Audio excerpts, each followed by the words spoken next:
भवति लक्ष्यम् एकमनित्यं विमलमचलं सर्वधी साक्षिभूतं भातीतं त्रिगुणरहितं सद्गुरुं तं नमामि सद्गुरुं तं नमामि।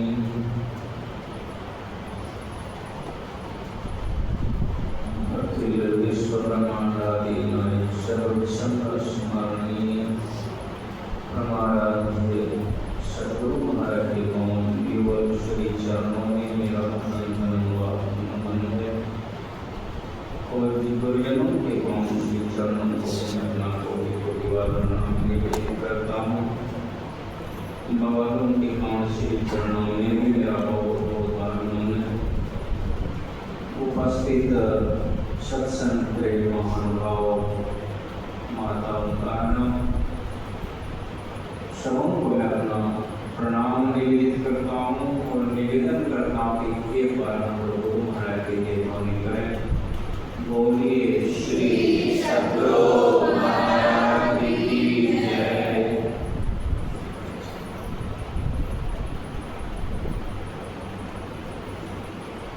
हम लोग मानस के प्रथम सोपान बालकांड से पाठ श्रवण किए हैं। पाठ्यक्रम में सुन रहे थे गोस्वामी जी हिदायत करते हैं हमें लिखने के माध्यम से।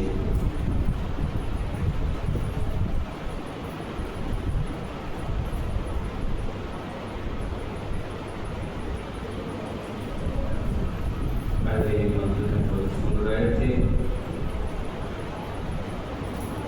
महामंत्र जपत महेशु काशी मुक्ति हेतु उपदेशु।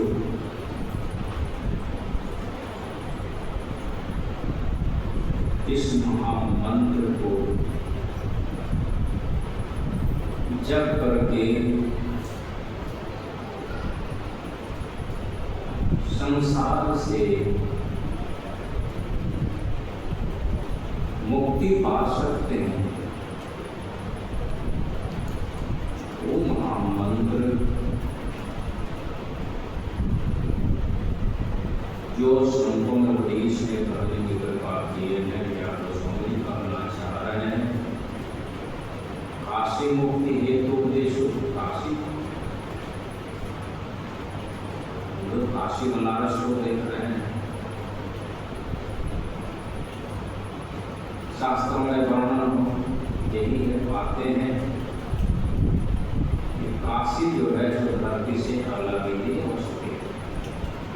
कि भगवान शिव के त्रिशूल पर अवस्थित है काशी।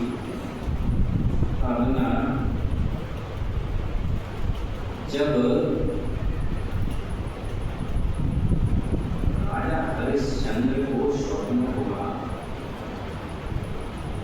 सारा राजपाट दान कर दिए तो सत्यवादी थे और भी जैसे स्वप्न के आधार पर पहुंचते हैं विश्वामित्र मुनि।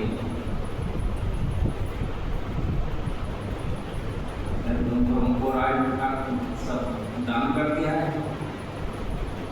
तो सत्यवादी थे। स्वप्न में भी वो स्वप्न दिए हैं तो मेरा राज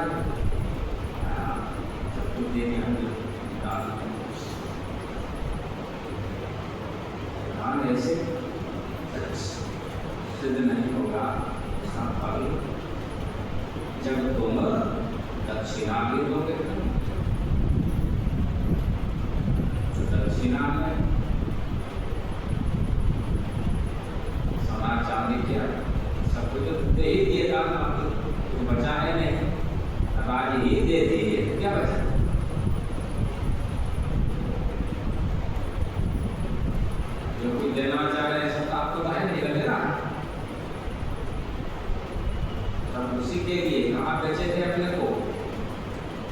मंदिर को ही बेचे, अपने को भी बेचे, वही काशी के बेचना। काशी भगवान शिव के त्रिशूल पर उपस्थित है, धरती से अलग। काशी मुक्ति हेतु उपदेश।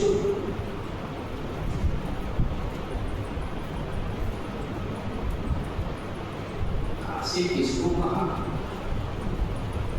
संत कबीर साहब कहते हैं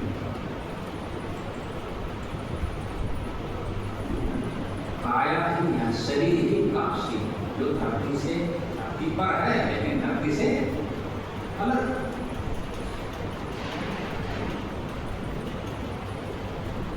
इसी तरह से लोग विश्व करते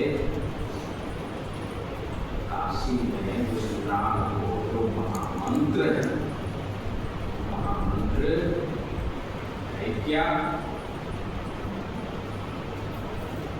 एक तो संसार में नाम नहीं, तो गीता में जब पढ़ते हैं उसमें पाते हैं सप्तकोटि महामंत्र, 7 करोड़ महामंत्र है, दो नहीं।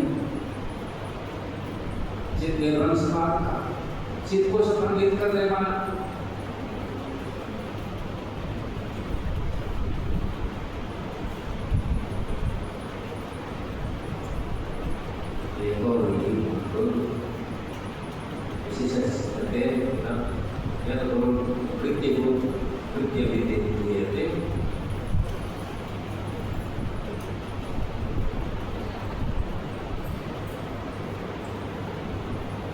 सप्तकोटि महामंत्र, 7 करोड़ महामंत्र, अर्थात गुरु से जो प्राप्त जो महामंत्र है उसकी विशेषता। गुरु शब्द जो 2 अक्षर का मंत्र बिना हुआ है, ये सभी मंत्रों का राजा, ये 2 अक्षर वाला मंत्र। सारे में नाम अपने से भी लोग जपते हैं, सुन सुन करके भी जपते ही हैं।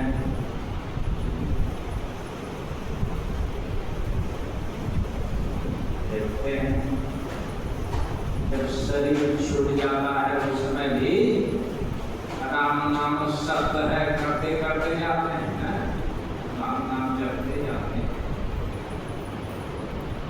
आपने बड़ा सुंदर वर्णन किए हैं।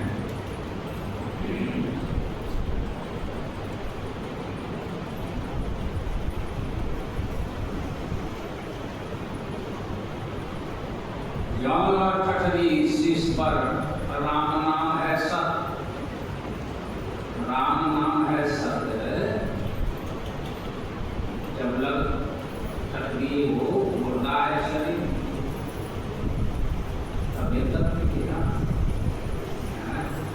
लेकिन सत्य है।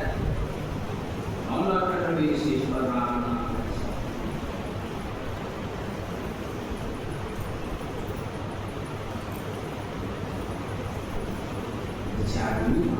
है।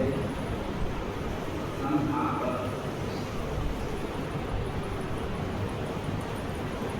जिस नाम को गोस्वामी हिदायत कर रहे हैं,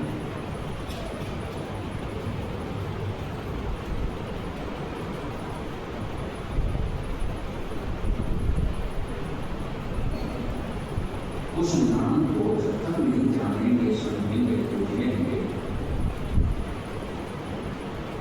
लोग तो जपते ही राम राम सीता राम करते श्याम को देखते रहते हैं, कीर्तन करते हैं, 24 घंटा क्या क्या नहीं करते। 2 दिन 3 दिन सप्ताह दिन वही वर्णात्मक नाम को जपते हैं और सोचते हैं इसी समय कल्याण होगा, भलाई हो जाएगी।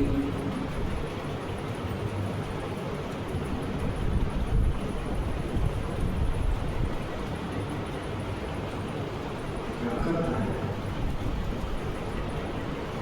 राम राम जपते हैं सुन सुन करके,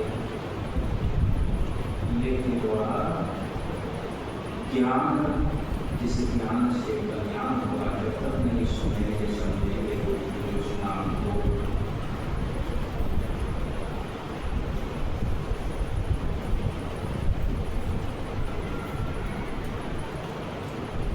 मानुष बैठे मसान में ज्ञान का ध्यान पर ईश्वर नाम है सर। मानुष बैठे मसान में ज्ञान करते अलवत, ज्ञान करते अलवत रहेगा राम का नाम यही जग में खुशबोई नहाए हुए घर चले पहले ज्ञान आओगा। ईश्वर नाम है सर।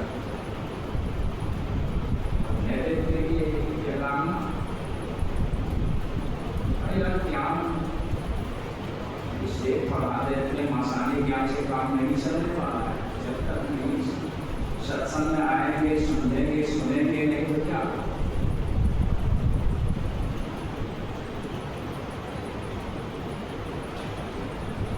सुन रहे थे हम लोग, वो स्वामी जी हिदायत करते हैं, इसी में मुक्ति पाने के राम के नाम की आवश्यकता है।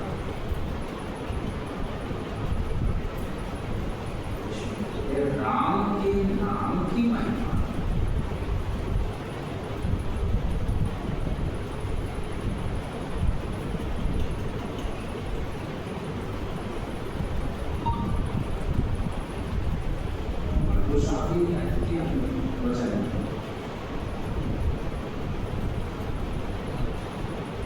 देखो नाम के प्रताप से शिला तिरह जल बीज, शिला तिरह जल बीज सेद में कटक उतारी।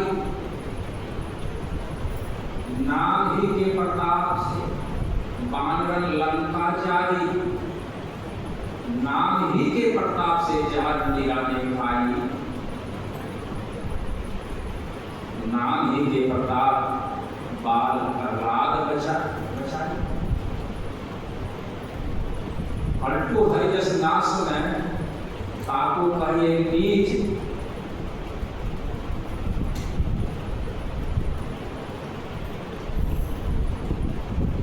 नाम के प्रताप से देखो सिरा के रहते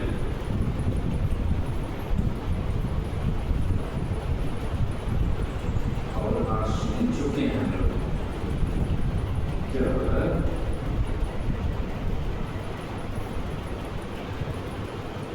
राम स्वयं महाध्यान बोल मंग रहा था,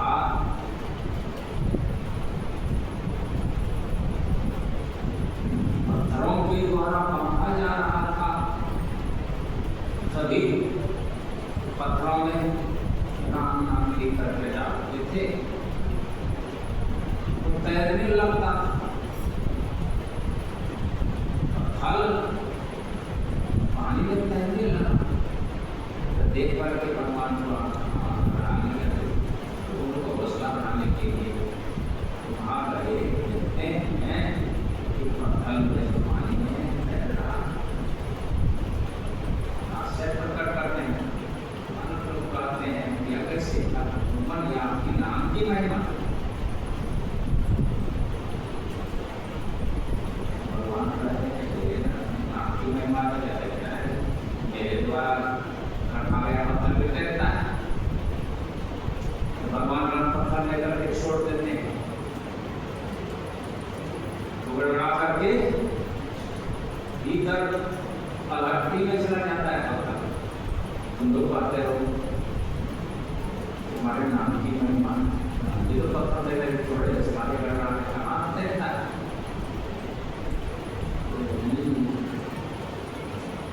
भगवान आपके हाथ से छोड़ करके ब्रह्मा भी डूबने से बच नहीं सकता, इंद्र भी डूबने से बच नहीं सकता। एक पत्थर हुआ तो कौन बड़ी बात। अर्थात जब तक आपकी कृपा नहीं हो, जिन पर आपकी कृपा होती है, आपकी दया होती है, तभी वो अपना उद्धार पा सकता था, कल्याण हो सकता है। संसार में बच नहीं सकता कोई। इसीलिए कारण परंतु हरिजस ना सुने जब तक उस प्रभु की महिमा का गुणगान नहीं होगा, उसकी महिमा को हम नहीं सुनेंगे, सत्संग जब तक नहीं सुनेंगे उसकी महिमा का बोध ज्ञान कैसे होगा, उसके प्रति प्रेम कैसे होगा। जब तक सच्चा प्रेम नहीं होगा, उसके चरणों में प्रीति नहीं होगी, उसको जानने पाने का उपाय जब तक नहीं करेंगे तो उसे संबंध स्थापित कैसे सही ढंग से कर पाएंगे।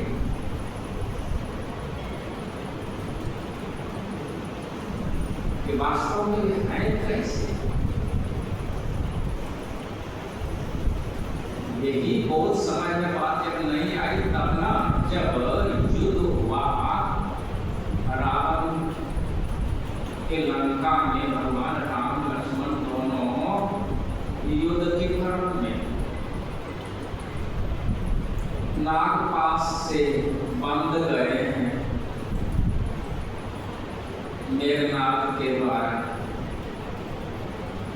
अब नागपाश ऐसा बंधन है तो जिसको बांध लेता है तो वो शत्रु को जो है सो नागपाश से तब तक मुक्ति छुट्टी नहीं मिलती है जब तक कि उसका समुचित शरीर का खून चूस नहीं लेता है, प्राणांत नहीं हो जाता है।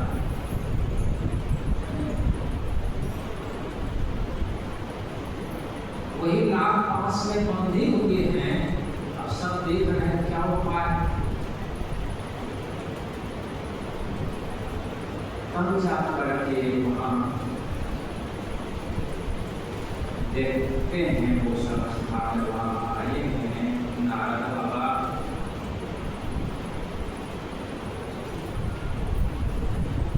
याद किया है हनुमान जी के साथ गए हैं कहाँ,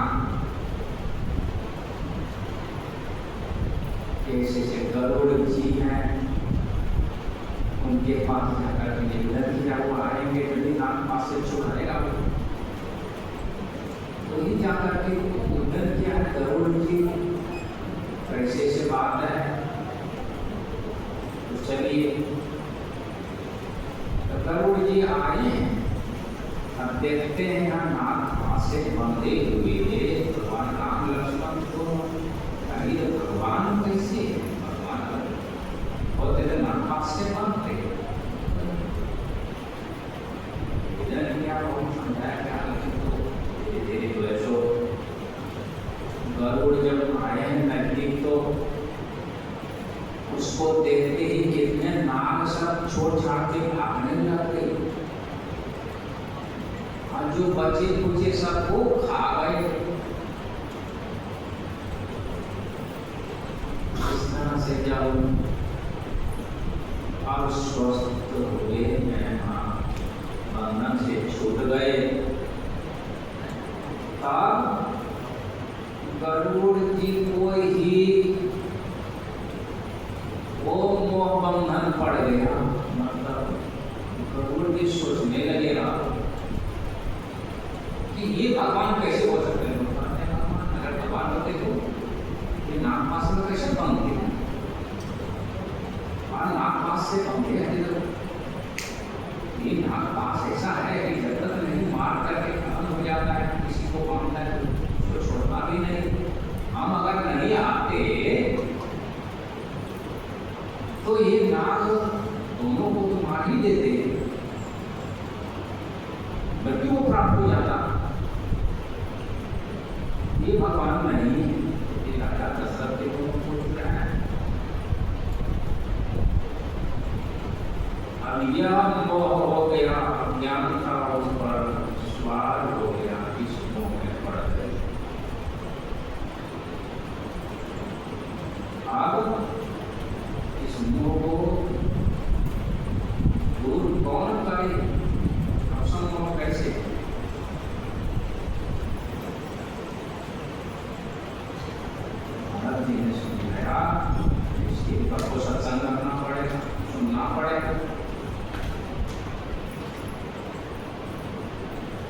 वही माँ के पास भी गए, चाहिए भगवान शिव के पास। भगवान शिव जी वहाँ बराबर सत्संग करते हैं और वही इसके विषय विस्तार से बताया पाएंगे। तो भगवान शिव के पास जब गए देखते हैं, और भगवान शिव जी कहीं रास्ते में कहीं यात्रा में थे, जा रहे थे, उसी समय भेंट हुई। तो भगवान शिव जी ने कहा कि रास्ते में चलते चलते यह जो बात है आपको समझने के लिए तो बहुत सुनना समझना आवश्यक है, इसके लिए सत्संग की आवश्यकता है। बहु काल करिए सत्संग आता वही मोह परम भंगा। थोड़ी देर से सत्संग से ये मोह भ्रम दूर होने वाला नहीं है। तो यहाँ से सत्संग होता है काको समुद्री के पास, वहाँ बहुत सारे पक्षीगण आते हैं, सत्संग सुनते हैं। और मैं भी उनके सत्संग में गया हूँ, वहीं से हमको सत्संग मिली है और वहीं से समझ में आई हमको। मैं हंस के देश का वहाँ सत्संग सुनने के लिए जाता था। आप भी जाइए वहाँ सत्संग सुनिए, आपका मोह भ्रम दूर होगा। तो वही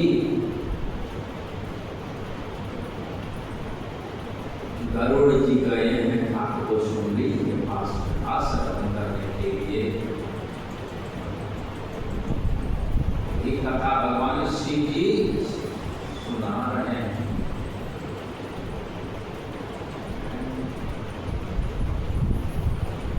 जब संपूर्ण कथा भगवान का अवतार की कथा कारणों को दर्शाई, जितनी रामायण की संपूर्ण कथा जब सुने तब हर्षित होकर के अंतिम में कहा कि हमको लोग मोह ज्ञानता पूरी आई, आपने बहुत बड़ी कृपा की। भगवान के इसी कथा का हमको श्रवण कराया, मेरा सारा अज्ञानता दूर हो गया। सारा जो भी चरित्र है परमात्मा का समझना इतनी आसान नहीं है। जब तक सत्संग कोई नहीं सुनेंगे तब तक वो अज्ञानता नहीं जाएगी। यह संसार है क्या?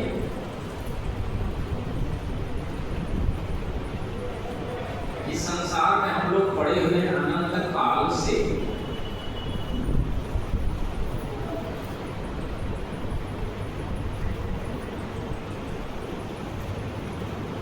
गोस्वामी जी विधायक करते हैं, मोह निशा सब सोवा निहारा, देखिए सपन अनेक प्रकारा, यही जग जानी जागरी योगी, प्रमार्थी प्रपंच वियोगी। सबके सब मोह अज्ञानता में पड़े हुए हैं।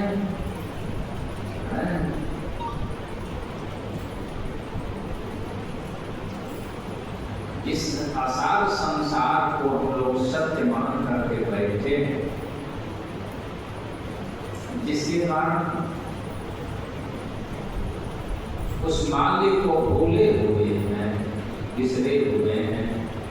शरीर को संसार को ही अपना मान रहे हैं और इसी की व्यवस्था में दिन रात लगे हुए हैं। और यहीं से छुट्टी पाने के लिए संसार के बंधनों से घेरे से छुट्टी कैसे पाएंगे, वही गोस्वामी जी विधायक कर रहे हैं। अगर मुक्ति चाहते हैं, अगर कल्याण चाहते हैं, नाम रूप हुई इस उपाधि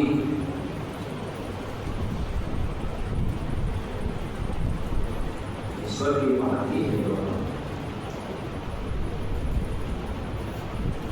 जब तक इस नाम रूपात्मक जगत से छूटना चाहते हैं तो सहारा जब तक भी नाम रूप का नहीं लेंगे कैसे आगे बढ़ पाएंगे।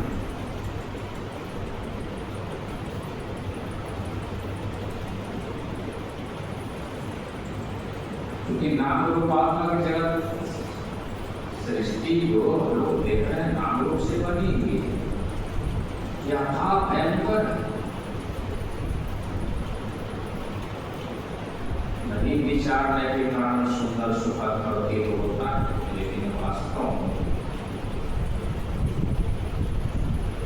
इसको जानने की आवश्यकता है, समझने की आवश्यकता है।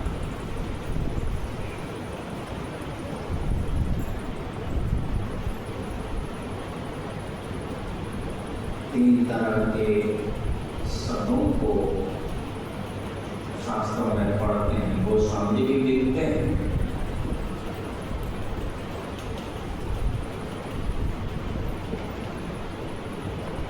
श्रवणात्मक, वर्णात्मक, ध्वन्यात्मक, तीन तरह के नाम हैं। त्रिविध शब्द, तीन तरह के शब्द हैं।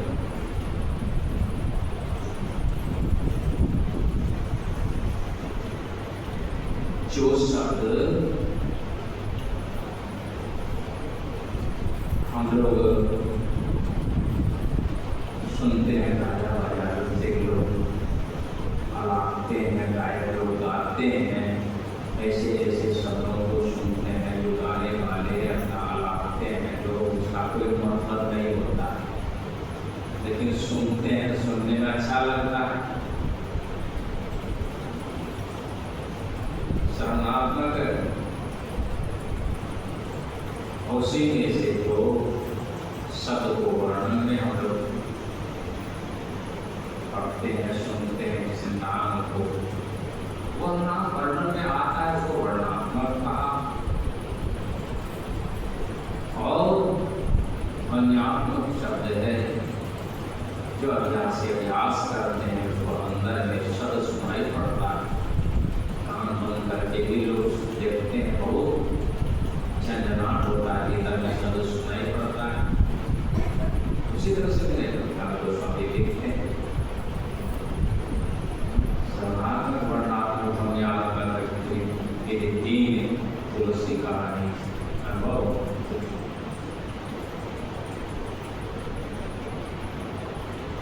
अनुभव तुलसी कहानी पर भी तीन तरह के शब्द है, अनुभव की बात बताते हैं। विविध शब्द, तीन तरह के शब्द होते हैं संसार में। जो शब्द संसार में हम लोग बोलते हैं, वर्णन में आता है, राम, कृष्ण, शिव, दुर्गा, काली, जो भी शब्द है, ये वर्णात्मक शब्द है। इसका जप होता है, इसको जब करके धीरे धीरे जब को जब सिद्ध कर लेते हैं साधक,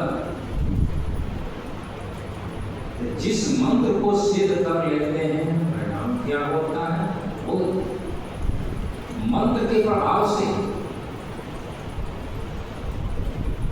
स्वयं आकर्षित होकर के वो साधक के सम्मुख उपस्थित हो जाते हैं। इसका जब सिद्ध हो जाता है, वो चाहे जो भी नाम हो, नाम रूप नाम से संबंधित वो रूप लगा हुआ है, जिसको पुकारते हैं। जिस तरह से हम लोग देखते हैं, मोहन कहने से जिसका नाम मोहन है, यहाँ वही आता है। मोहन के बदले सोहन और जो भी हो, कोई नहीं आता।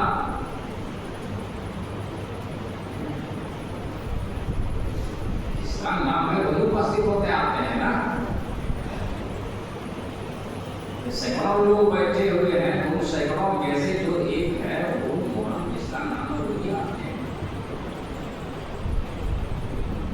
इसी तरह से राम के भक्त राम को पुकारते हैं, राम ही आएंगे, कृष्ण, शिव, दुर्गा नहीं आएंगे। काली के भक्त काली माँ को पूजते, काली पुकारते हैं, काली ही आती है। माँ सरस्वती, दुर्गा और लक्ष्मी और कोई नहीं आई।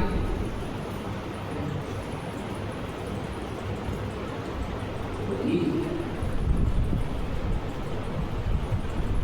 हमसे संबंधित जो रूप है, दोनों आपस में संबंध है।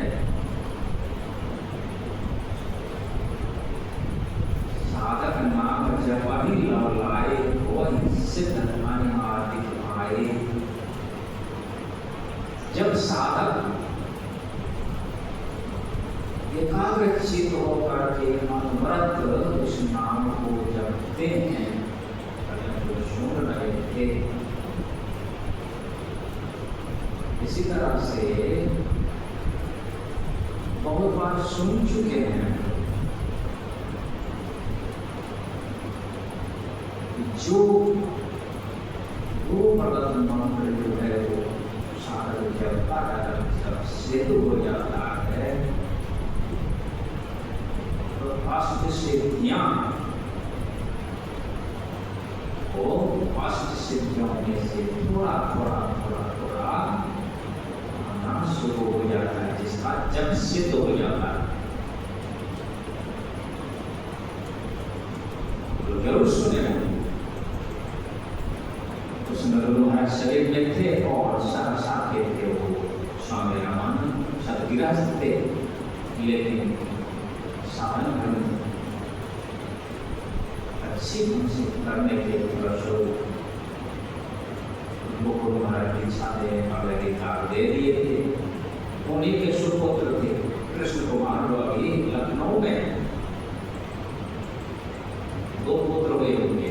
एक आनंद बाबू है जो देवदेव के बगल में जो जानते ही होंगे, उनके बड़े भाई उस भागलपुर के भी कॉलेज में पढ़ते थे। और कहीं से कल्याण पत्रिका में पढ़े, क्योंकि पिताजी सत्संगी हैं, गीतापुरे से उसमें कल्याण छपती थी, महीना महीना आता था। उसी पत्रिका में पढ़ा कि 1.25 लाख मंत्र को जप कर लेने से मंत्र सिद्ध हो जाता है। तो लग गए जपने, जो 1.25 लाख मंत्र जपने के मंत्र सिद्ध होगा। अभ्यास मन योग पूर्वक करने लगे, देखते हैं मंत्र सिद्ध होता है कि नहीं होता। सच्ची लगन निष्ठा के साथ मंत्र का जप किए, परिणाम क्या जप में सिद्धि मिली। वही जांचने के लिए वो सोचा तो क्या करे, वो लकड़ी का पुड़िया बना करके, कोयला लकड़ी का कोयला उसको पीस करके पुड़िया बना के पास में रखा। जब कॉलेज जाते थे वहाँ कहते थे कि ऐसा कुछ नहीं की,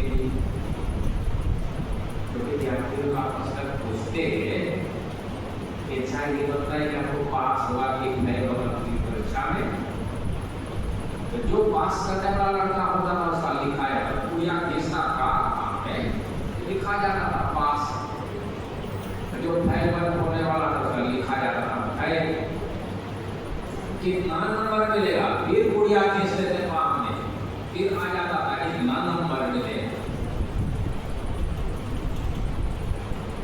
इसी तरह से खेल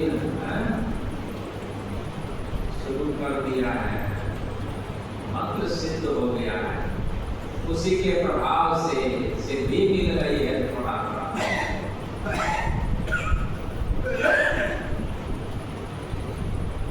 तो मनाग भी किया गया है, लेकिन कैटिल हमारे आश्रम भी आ गए हैं वही। तो भूषण बादल बाबा मैं पूछूंगा,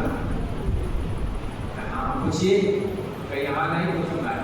तुम्हारे निवास रामदेव में जाकर के गुरु महाराज अंदर में है, बाहर में रामदेव में पूछते हैं कि बताने वाला कौन है।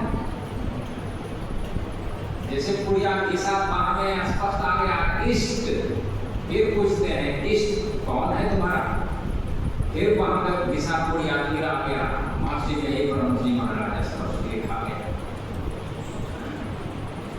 फिर किसी ने यह भी पूछा गुरु महाराज का अवतार गुरु किनके अवतार हैं। बस आया महर्षि में ही ये भगवान श्री कृष्ण के अवतार है।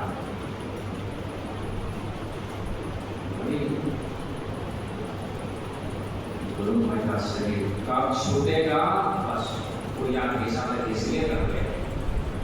उसी बीच गुरु महाराज आए हैं, वो बिगड़े भी करने की चीजें सब समाप्त हो गए। ठीक है, करने का मतलब जो दीक्षा के क्रम में दीक्षक होते हैं जरूर बदलाते हैं, खेल की चीज नहीं है, यह गुप्त रखने की चीज है। मन योग पूर्वक अपना कमाई करें, योग्य रखें, किसी के सामने प्रकट करने की आवश्यकता नहीं है। प्रकट करेंगे तो फिर जान जाएंगे तो अपनी क्षति होगी, हानि होगा। इसका मतलब है यही कि जो साधक मन योग पूर्वक मंत्र का जप करेंगे, जब सिद्ध होगा साधक जब नाम लाए वही सिद्ध अनिवार्य पाएगा। अष्ट सिद्धियां हैं, ये थोड़ी थोड़ी मात्रा में आने लग जाता है। ये अष्ट सिद्धियां है क्या? इसको होगा निरंतर जो प्रयास करता है प्रारंभ में वर्णात्मक नाम का ही जप। जब वर्णात्मक नाम का जप होगा, जिससे ठीक ठीक से जप होने लग जाएगा, अनायासी प्रवृत्त हो जाएगा अपने आप।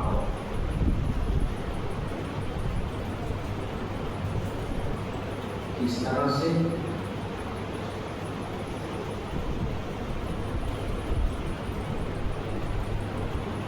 ओठ न डोले, जीव न बोले, सुरति धर निर्दृढ़ाई कर, यही माला, यही सुमिरन है। नंदूनन दास जी महाराज जी बैठ करते हैं।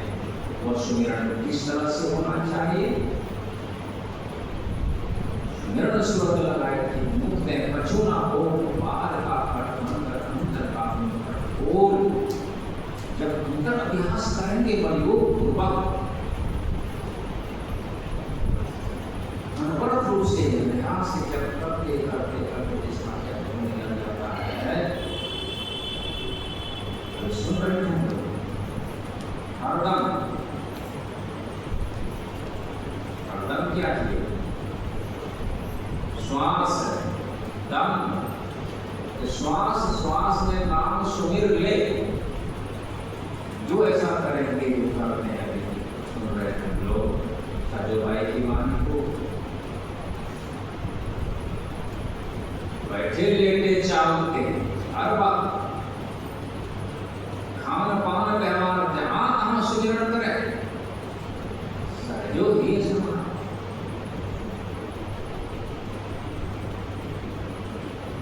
हरदम हर वक्त तो इस तरह से अभ्यास करेंगे निरंतर से, उसी से जब सिद्ध होगा, तब ये सिद्धियां धीरे धीरे जो अष्ट सिद्धियां हैं आएंगी।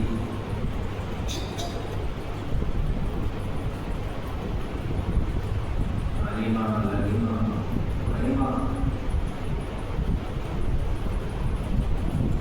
गरिमा गरिमा गरिमा गरिमा गरिमा, इसी को पशु प्राप्ति प्राकांग ये अष्ट सिद्धियां धीरे धीरे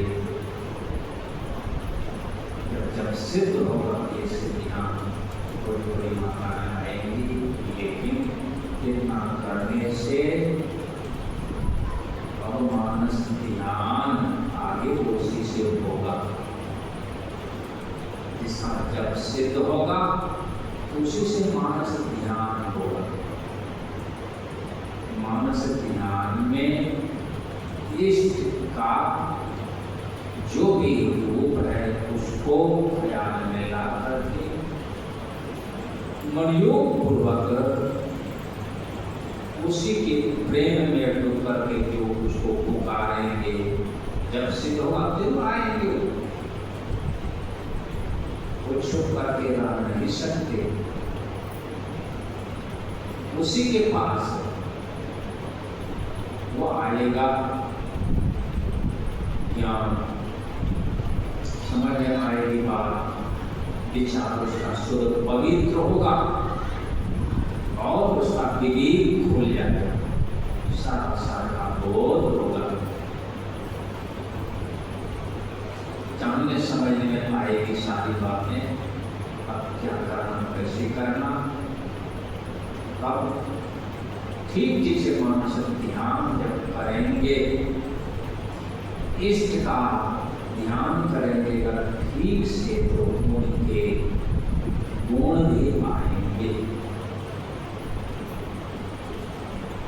इष्ट का मानस ध्यान, जिस तरह से एकलव्य ने गुरु द्रोणाचार्य का ध्यान किया और ध्यान करके उनकी सारी विद्या को अपना लिया। ध्यान करने से उसके गुण को धीरे धीरे धारण करने लगे, आएगा प्रेरणा मिलती है, मिलेगी। अर्थात उसके भीतर में जो ज्ञान है, जो गुण है, वो धीरे धीरे साधक के पास आएगा। उसी तरह से जिसका हम ध्यान करें, जिसका अपने इष्ट का, चाहे कोई भी हो, राम भी, कृष्ण भी, शिव, दुर्गा, काली, गुरु, कोई जिसका हम ध्यान करेंगे उनकी शक्ति आएगी, उनका गुण आएगा अपने अंदर, उनकी शक्ति से शक्तिकृत होंगे, उसके गुणों से हम गुणान्वित होंगे, निश्चित है उसका फल भी प्राप्त होगा। कि सारी शक्ति आएगी, सारा गुण आ जाएगा इस साधक के अंदर, जिसका ठीक ठीक से मानस ध्यान होगा।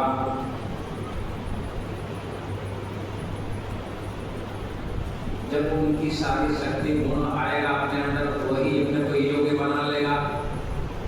जो अपने को योग्य बना लेगा, जिस तरह के एकलव्य ने ध्यान करने के साथ करते ही सारी जो भी विद्या उनकी अपने अंदर उगा लिया, अभ्यास करते करते जैसे प्रेरणा मिलती थी भीतर से, वैसे अभ्यास करते जाते थे। परिणाम क्या हुआ? द्रोणाचार्य की सारी विद्या को सीख ली, अपना ली। उसी तरह से अभ्यास करना पड़ेगा। मानस ध्यान अगर करेंगे मनयोग पूर्वक, तो गुरु अपनी शक्ति देंगे धीरे धीरे। उसी तरह से अभ्यास करते जाना पड़ेगा मनयोग पूर्वक। तब दृष्टि योग कैसे होगा? गुरु कृपा जब होगी, वही सारा भेद खोल देंगे।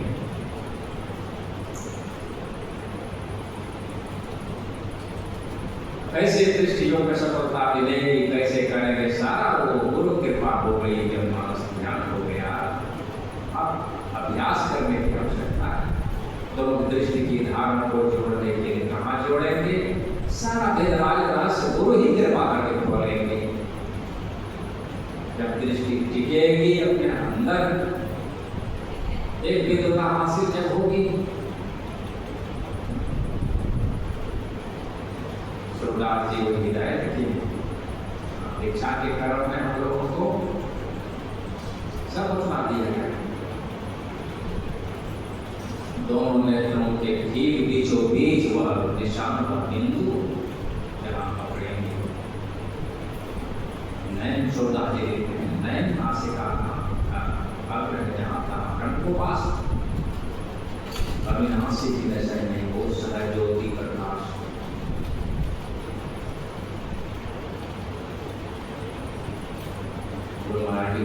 दो नासा मध्य सन्मुखी अग्रता ले रही वो जगह पर दृष्टि की धारण जब टिक जाएगी, जैसी मां टिकेगी, तो वही शब्द का धार उपस्थित हो जाता। दरिया साधु लिखते हैं बिंदु में नाद बोले और तो दिन रात वो शब्द होता है। जब साधक इस क्रिया में सफल हो जाएंगे, बिंदु को पकड़ लेंगे, तब वो शब्द पकड़ा जाएगा। बिंदु में तब नाद बोले, अर्थात बिंदु में ही शब्द उपस्थित हो जाता है। उस शब्द में जो अपने को लगाएगा निरंतर वो शब्द होते रहता, आप कभी उसे छूटने वाला नहीं है। जो उस शब्द को पकड़ लेगा तो चुंबक के जैसे वो शब्द है, धीरे धीरे धीरे अपने अंदर में बहुत सारे शब्दों को सुनने लग जाएंगे, जो हद नहीं है।